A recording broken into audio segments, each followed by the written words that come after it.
시편 42편 1절에서 5절까지 말씀입니다.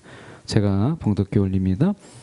하나님이여, 사슴이 시냇물을 찾기에 갈급함같이 내 영혼이 주를 찾기에 갈급하나이다.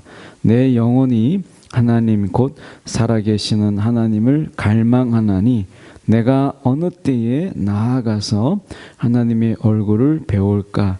사람들이 종일 내게 하는 말이 내 하나님이 어디 있느냐 하오니 내 눈물이 주야로 내 음식이 되었도다.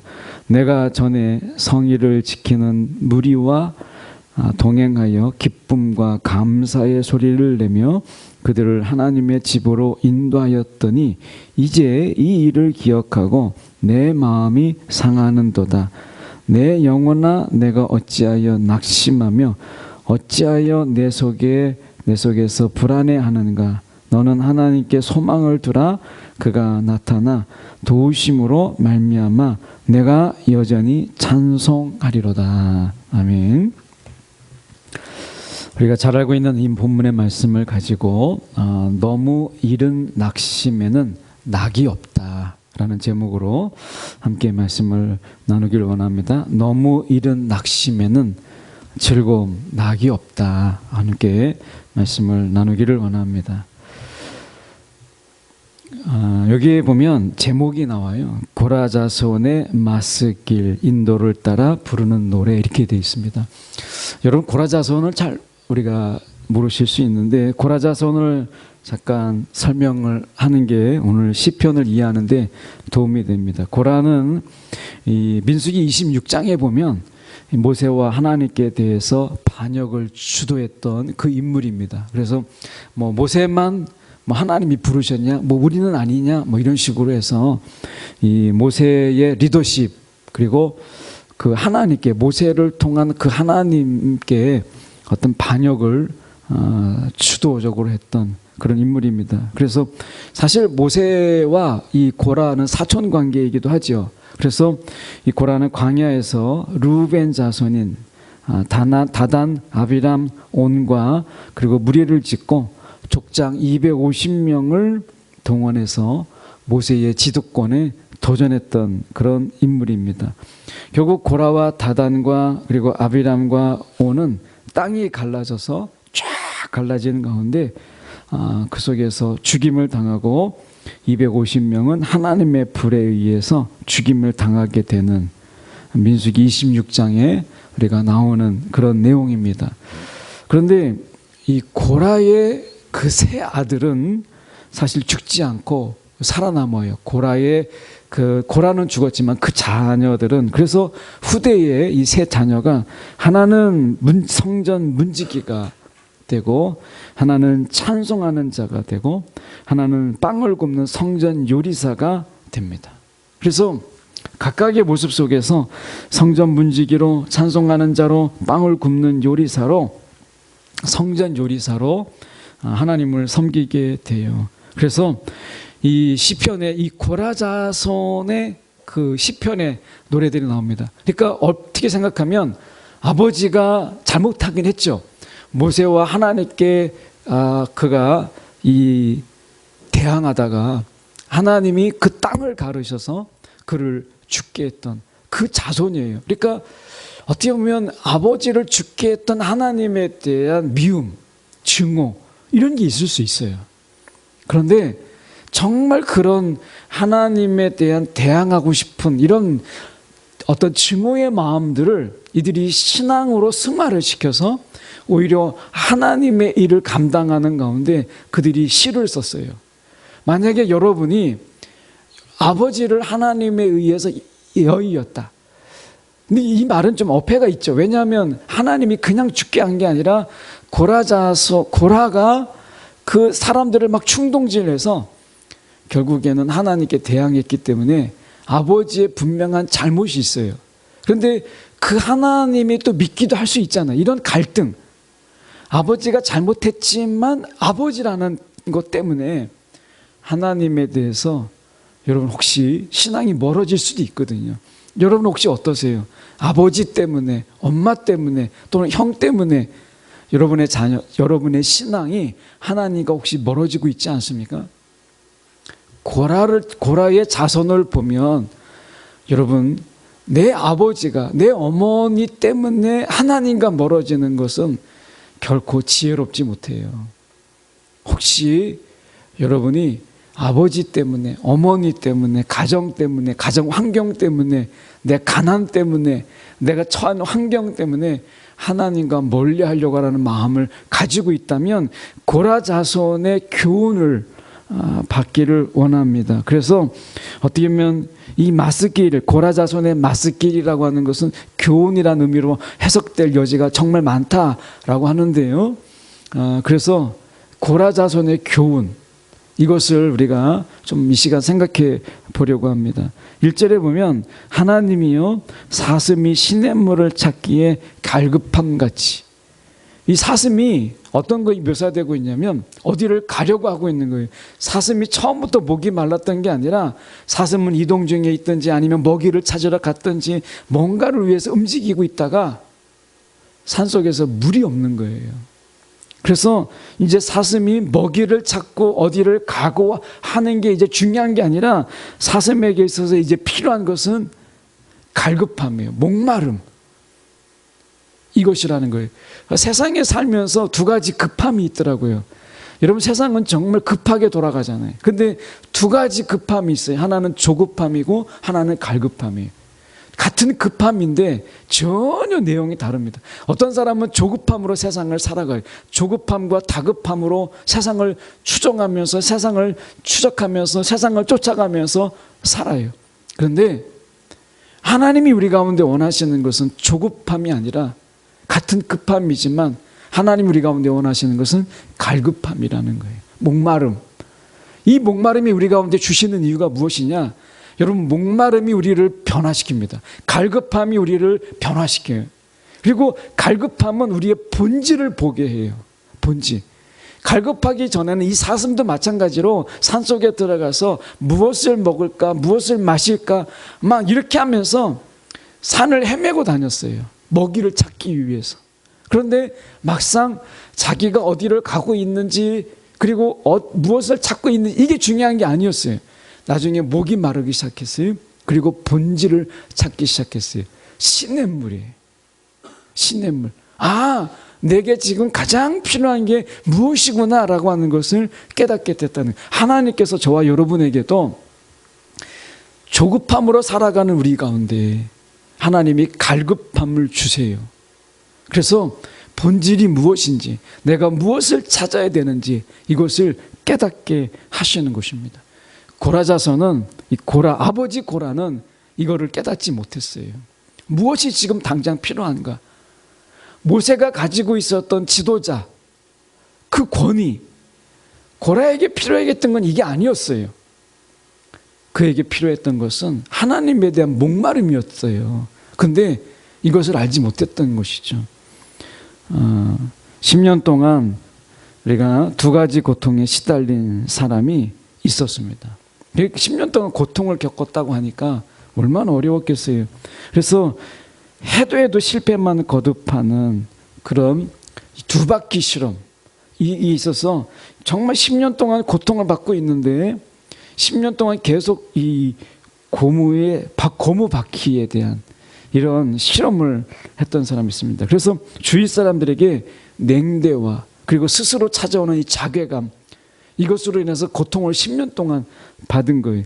1830년께 당시 이 나무와 쇠로 된 모든 바퀴에는 안전장치가 없었습니다. 그래서 이분이 10년 동안 실험하고 있는 게 무엇이냐면 고무로 만든 바퀴, 지금으로 하면 타이어예요. 이것을 10년 동안 그가 연구합니다. 그런데 그에게 있어서 한 가지 포기하지 않는 신조가 하나 있었어요. 이것은 성경에서 따온 것인데 갈라디아서 6장 9절의 말씀에 보면 우리가 선을 행하되 낙심하지 말지니 피곤하지 아니하면 때가 이름에 거두리라. 선을 행하되 낙심하지 말지. 우리가 좋은 일을 하고 좋은 의도로 했는데도 좀 하다가 안 되면 금방 포기해요. 여러분, 좋은 마음으로 했다가도 여러분 포기하는 경우가 얼마나 많습니까? 마음이 조급해지고 다급해져요. 이 결과가 정말 있을까? 여러분 정말 10년 동안 지금 하고 있는 게 있습니까? 10년 동안 빛을 붙지 못하고 있는데 10년 동안 포기하고 하지 않는 거, 저는 10년 동안 포기하지 않는 사람이 있다면 그 사람은 분명히 열매를 보둘 거다. 10년 동안. 그런 생각해요. 여러분 예수님의 제자들이 3년을 포기하지 않고 쫓아다녔더니 이제 하나님께서 그들을 보내시는 사도로 세우셨는데 10년을 포기하지 않는 일, 여러분 가운데 포기하지 않게 하는 열정, 여러분 그게 있다면 하나님이 분명히 그를 돕지 않겠어요? 이거는 자조론을 이야기하는 게 아니라 그런 믿음. 어떤 믿음이에요? 선을 행하되 낙심하지 말지니. 그래서 그가 어떤 신조를 가졌느냐? 포기하지 않고 노력하면 선한 결과가 올 것이다. 이게 선한 의도로 시작한 것이니까 분명히 그가 포기하지 않으면 분명히 열매가 있을 것이다 라고 생각했어요. 그래서 그가 1839년에 저도 잘 모릅니다만은 이 용어를 잘 몰라요. 혹시 아시는 분이 있으면 나중에 알려주면 좋겠는데, 이 가황처리법이라고 하는 이 고무처리법, 이것을 통해서 1839년에 드디어 그가 타이어를 만드는데, 이게 무엇이냐면 그가 이름이 만든 사람이 찰스 굿이어예요. 그러니까 굿이어 타이어 우리가 아시잖아요. 이걸 만든 사람입니다. 최초의 고무 타이어. 찰스 굿이어가 만든. 그래서 우리가 보면 이 굿이어 타이어라는 게 있잖아요. 이분이 만든 겁니다. 처음으로 만든 거예요. 10년을 그가 냉대와 자괴감 속에서. 여러분 우리의 신앙 속에서 여기에 10년 이상 정말 하나님을 바라보면서 10년의 신앙생활을 하신 분, 냉대와 자괴감 속에서 있다면 여러분 포기하지 마세요. 왜? 우리가 선을 행하되 낙심하지 말지니. 여러분 이거 어리석은 거예요. 선한 일을 하는데 낙심을 해요. 하나님의 일을 하는데 낙심을 한다는 거예요. 여러분 이거 어리석은 겁니다. 성경은 분명히 이야기해요. 하나님의 일을 하는 자들이요, 그리고 하나님의 뜻을 행하는 자들이요, 너희가 낙심하지 말지니. 오늘 하나님 낙심하지 말라고 말씀하시잖아요. 여러분 그래서 우리 가운데 이 갈급함이 있을 때 하나님은 우리 가운데 그것을 포기하지 않게 하십니다. 조급함이 있는 자가 포기하는 거예요. 조급함은 우리를 포기하게 만들어요. 본질을 보지 못하게 합니다. 같은 급함이지만 조급함에 쌓여 있는 자는 본질을 보지 못하게. 그런데 갈급함은요, 본질을 보게 해요. 그래서 하나님께서 우리 가운데 이 갈급함을 주시는 거예요. 갈라디아서 4장 8절에 말씀해 보면, 그러나 전에 여러분이 하나님을 알지 못했을 때는 본질적으로 하나님이 아닌 것들에게 종로로 됐다, 이렇게 말씀하시잖아요. 여러분 하나님을 알지 못할 때는 본질적으로 하나님이 아닌 것들에 의해서 종로로 됐지만, 이제 하나님을 알게 되니까 우리는 하나님의 종으로서 살아가는 거예요. 여러분 하나님의 종으로 살아간다는 게 무슨 의미인지 아세요? 본질을 추구하고 본질을 따른다는 거예요. 조급함에 다급함에 끌려다니지 않아요. 갈급함을 찾아가세요. 하나님이 주신 갈급함을 따라가는 거예요. 그래서 말씀에 돌아가서 보십시오. 2절에 그 갈급함이 무엇을 찾아요? 내 영혼이, 1절에 보십시오. 내 영혼이 주를 찾기에 갈급하나이다. 갈급함은 본질을 찾게 돼 있어요. 혹시 저는 이런 생각을 해보게 돼요. 갈급함으로 살아가지 않는 자는 결국 조급함으로 살아간다. 2022년 여러분 이제 2주 남았습니다. 오늘 지나면 이제 다음 한 주 남았어요. 여러분 시간이 얼마 남지 않았잖아요. 여러분 조급해지지 않아요? 뭔가 다급해지지 않아요? 그러다면 여러분 본질을 잃어버립니다. 하나님이 저와 여러분을 사랑하셔서 갈급함을 주시는 거예요. 같은 급함인데 전혀 다른 내용입니다. 그래서 2절에 보십시오. 내 영혼이 하나님 곧 살아계시는 하나님을 갈망하나니 내가 어느 때에 나아가서 하나님의 얼굴을 배울까. 여러분 살아계시는 하나님, 이 하나님을 갈망한다는 거예요. 이 갈급함이 은혜입니다. 조급함과 다급함 속에서 하나님은 우리 가운데 갈급함을 주시는 거예요. 빅토리아 여왕이 신앙심이 굉장히 깊은 것으로 유명하잖아요. 이 빅토리아 여왕이 우리가 선정을 베푼 그런 여왕인데 어느 날 한 과부의 집을 그가 찾아가서 이렇게 묻습니다. 일찍이 아주머니를 찾아온 손님 가운데 가장 귀한 손님이 누구입니까? 이렇게 물어봤어요. 그래서 이 빅토리아 여왕은 이 질문 속에서 예수님이기를 그런 고백을 했으면 좋겠다. 이분이 신앙 속에서. 근데 이 아주머니의 답이, 이 여인의, 이 과부의 답이 무엇이었냐면 생애 최고의 손님은 바로 우리가 빅토리아 여왕이십니다. 이렇게 이야기했어요. 너무 실망한 거예요. 이 과부가 나에게 뭔가를 보여서 뭔가를 얻을 게 있다고 인생 최고의 손님은 빅토리아 여왕 당신입니다. 이렇게 말하는 뻔한 많은 사람들이 이야기하고 있는 그런 이야기에 너무 실망한 거예요. 주님이기를 이렇게 이야기하기를 원했는데 그래서 그렇게 이제 이야기합니다. 빅토리아 여왕 당신입니다. 이렇게 얘기했습니다. 그래서 여왕님께서 내 생애의 최고의 손님입니다. 그래서 여왕이 너무나 실망한 거예요. 이 과부가 믿음이 있다 생각했고 그렇게 고백하기를 원했는데 그러면서 예수님이 당신을 찾아오셨을 때 예수님이야말로 당신의 인생에서 최고의 손님이 아닙니까? 이렇게 말할 때 이 과부는 이렇게 말했습니다. 아닙니다.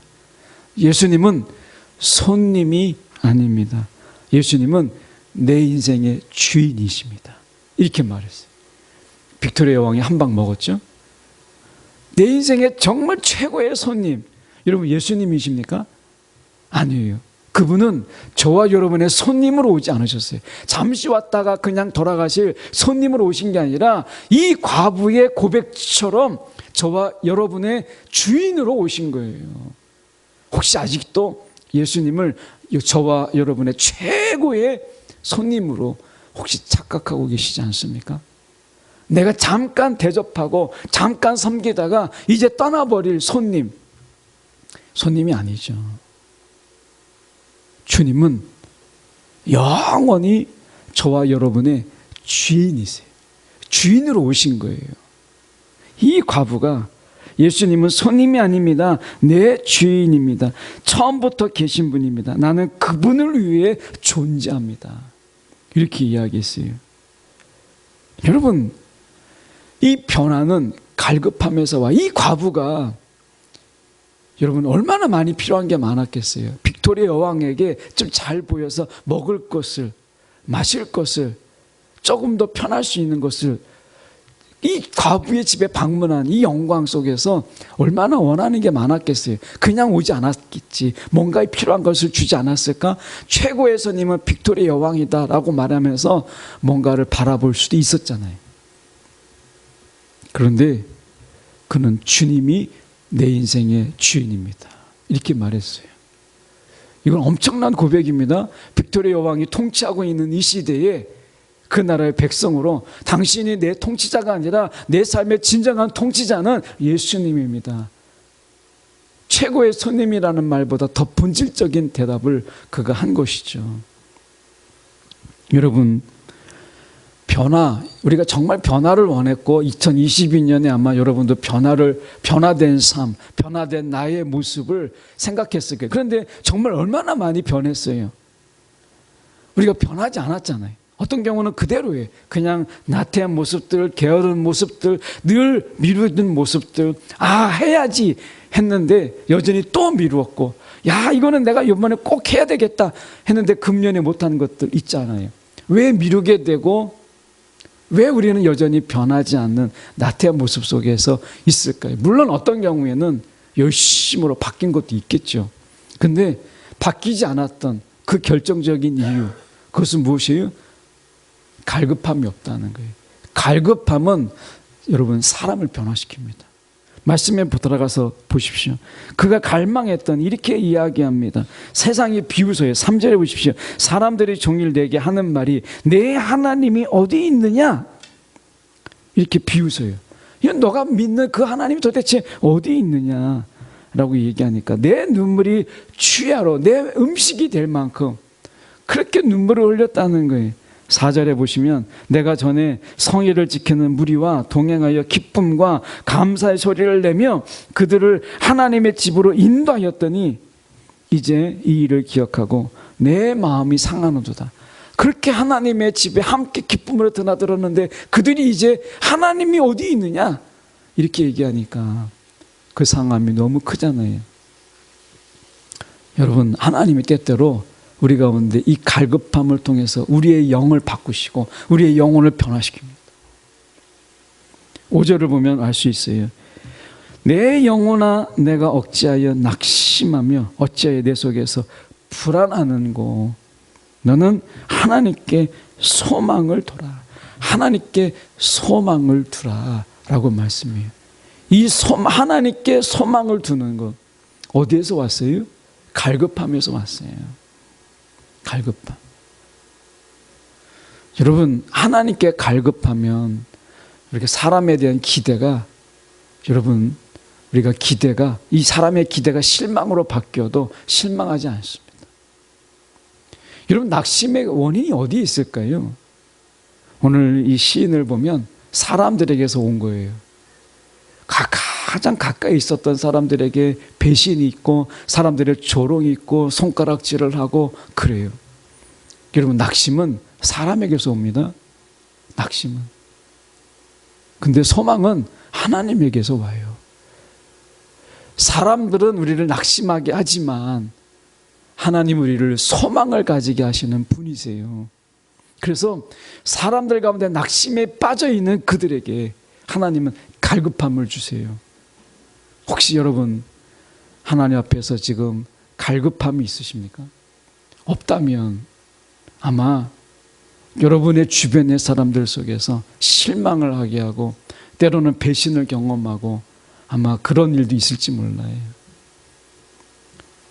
하나님은 우리 가운데 갈급함을 주시기를 원하세요. 갈급함.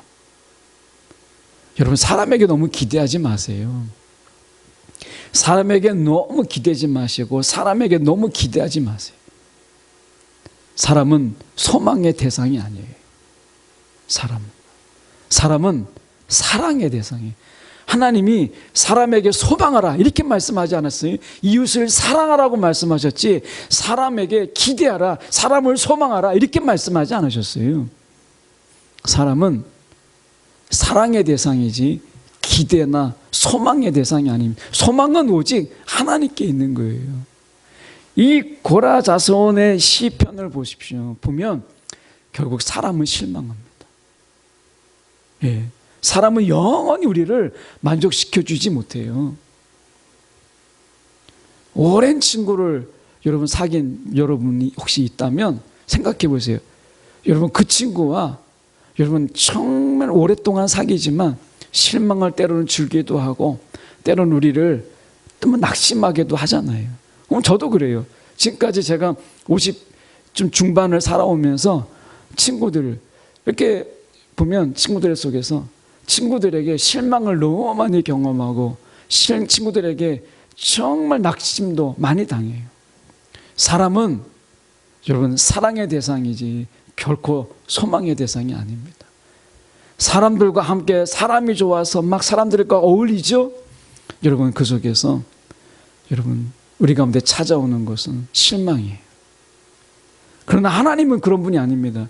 영원하신 그 하나님과 우리가 사귐이 있을 때 그 하나님 우리를 절대 실망시키지 않으시고 하나님 우리를 절대 내버리지 않으십니다. 오직 하나님만이 우리의 소망이 되실 수 있는 분이세요. 그래서 하나님을 놓치고 세상 속에서 막 더 사람들과 막 어울릴 때 하나님과 멀어져 갈 때 그때마다 하나님 우리 가운데 주시는 게 무엇이냐? 갈망이에요. 갈급함이에요. 이것을 통해서 사람에게 소망을 찾지 않고 하나님께 소망을 찾게 하는 것, 이게 갈급함입니다. 2022년 여러분 한 해를 마무리하는 가운데 여러분 하나님의 주시는 갈급함이 있는 은혜가 있기를 원해요. 갈급함이 있는. 여러분, 갈급함이 없는 사람은 소망도 없습니다. 갈급함이 없는 사람은 변화도 없어요. 갈급함이 없는 사람은 믿음이 없습니다.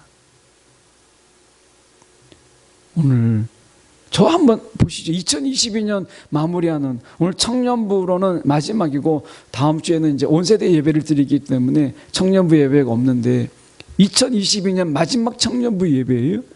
이 속에서 한번 생각해 보죠. 여러분, 어떤 갈망이 있으십니까? 어떤 갈급함이 있어요? 갈급함이 없는 삶은 조급함으로 살아갑니다.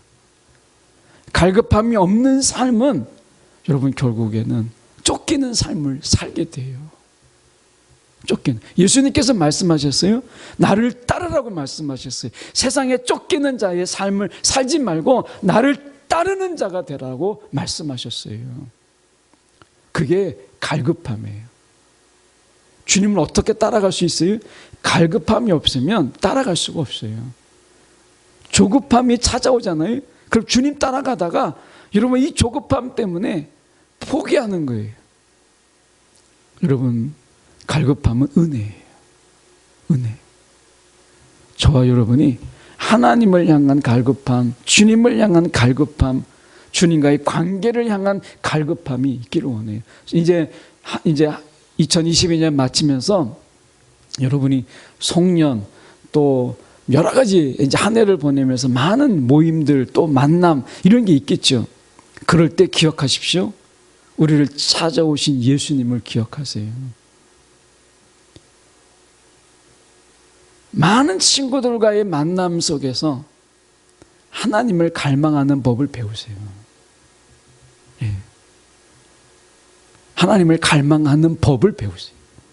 그게 은혜고 그게 지혜예요. 예. 오늘 어쩌면 우리가 말씀 속에서 이렇게 말씀하면 좋을 것 같아요. 5절에 다시 한번 가서 보면 이렇게 말씀. 내 영혼아 어찌하여 낙심하며 어찌하여 내 속에서 불안해하는가. 조급함이죠. 조급함. 사단은 우리를 조급하게 만들어요. 하나님은 우리를 갈급하게 만듭니다. 여러분이 지금 심령 속에 갈급함으로 살아가는지 조급함으로 살아가는지를 보십시오. 그리고 조급함으로 살아간다면 여러분 갈망을 구하세요. 조급함으로 살아가지 않고 내가 갈급함으로 살아갈 수 있도록 구하세요. 그게 지혜예요. 그럼 하나님이 우리 가운데 갈급함을 주십니다. 여러분 그 속에서 하나님이 채우시는 은혜가 있어요. 예. 변화가 있어요. 소망이 있습니다. 여러분 그 속에서 믿음이 자람이 있어요. 본질을 보게 하는 하나님의 지혜가 거기에서 있어요.